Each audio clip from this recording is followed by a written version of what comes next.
Almost 2 years ago today, you came out with your decision to embrace your whole self as a woman.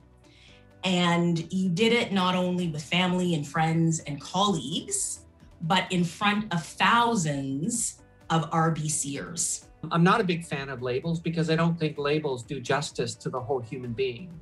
I describe myself as a woman. I identify as a woman, and I happen to have gender transition experience. There's all this hurt that so many people are carrying under the surface that we bury, that fundamentally is holding people back, that somehow we don't allow the hurt to be talked about in the workplace. And the opposite of the hurt is inclusion. It's creating a sense of belonging. It's creating a deep sense of connection, being heard and respected as whole human beings.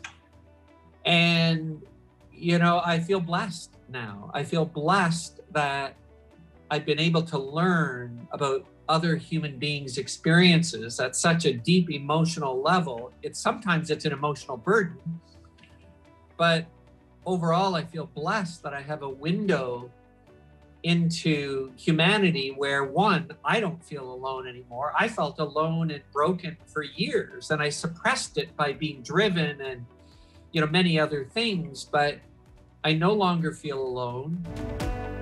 We were very lucky to have with us the Minister of Innovation, Science and Industry, François-Philippe Champagne, and he, for the first time since the unveiling of the UN Standards of Conduct for Business, in 2017, this was the first time that the Canadian government showed its support officially and announced that at the UN Roundtable just earlier this week, and it was an amazing and significant moment, I think. Can you talk about how businesses can approach operationalizing Standard 4? Like, what are the things that they can do to actually put them into practice? In addition to developing supplier diversity programs, which a lot of leading companies already have in place, but really looking to integrate those principles of supplier diversity by working with expert organizations like CGLCC to find ways to identify and select LGBTI inclusive and led or developed businesses.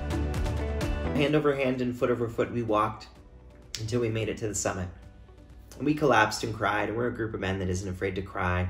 And we also celebrated, because not only did we make it to the top, but we had reached well over our goal, which provided clean water to 12,500 people for life in 2 communities in East Africa. But none of that would have ever happened had I not asked for help and had I not offered it.